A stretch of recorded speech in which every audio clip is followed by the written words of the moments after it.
Everyone, welcome back to my channel Sravani's world. ఈరోజు అయితే carrot ఇంకా ఆలూ కర్రీ చపాతీలోకి టేస్టీగా ఉండే ఈ కర్రీని ఎలా ప్రిపేర్ చేసుకోవాలో చూసేద్దాం. ముందుగా ఆలూ క్యారెట్ని తీసుకొని ఇలా బాగా పీల్ చేసుకొని వాటిని చిన్న ముక్కల్లాగా చాప్ చేసుకోండి. వాటితో పాటు ఒక మీడియం సైజ్ ఆనియన్, ఒక 3 పచ్చిమిర్చిని కూడా చాప్ చేసి పెట్టుకోండి.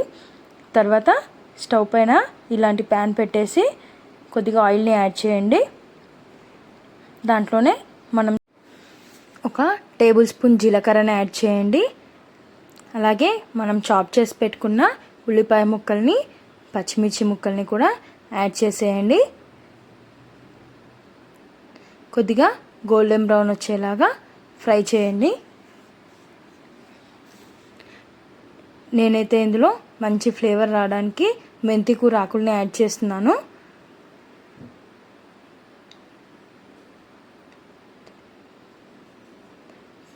ఇలా ఆ మెంతి కూర ఆకులు కూడా బాగా ఫ్రై అయ్యాక మనం చాప్ చేసి పెట్టుకున్న క్యారెట్ ఇంకా ఆలూని కూడా దాంట్లో యాడ్ చేసేసాను.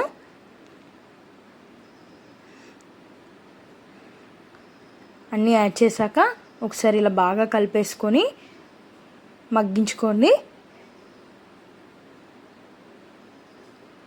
చూసారు కదా, ఇలా ఆలూ క్యారెట్ బాగా ఉడికాక ఒక టేబుల్ స్పూన్ పసుపుని యాడ్ చేసుకోండి. అలాగే దాంతోపాటు మనకి టేస్ట్కి సరిపడా సాల్ట్ని కూడా యాడ్ చేసుకోండి.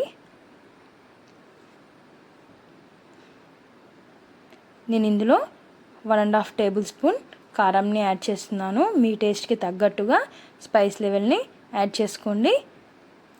ఇప్పుడు వీటన్నిటిని బాగా మిక్స్ చేసేసుకోండి. ఇలా బాగా మగ్గాక దాంట్లో కొద్దిగా ధనియాల పొడిని యాడ్ చేసుకోండి.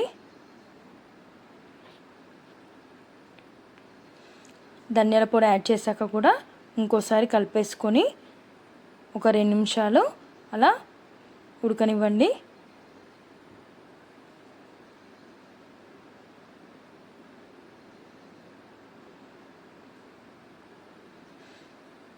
చూసారు కదా, అంతేనండి, ఆలూ క్యారెట్ కర్రీ రెడీ అయిపోయింది. చపాతీలోకి అయితే చాలా మంచి కాంబినేషన్ అండి. ఇక్కడ చూసారు కదా, తప్పకుండా ట్రై చేసి చూడండి. ఇలా సాఫ్ట్ చపాతీ ఎలా ప్రిపేర్ చేసుకోవాలో ఆల్రెడీ మన ఛానల్లో పోస్ట్ చేశాను, చెక్ చేయండి. Thanks for watching.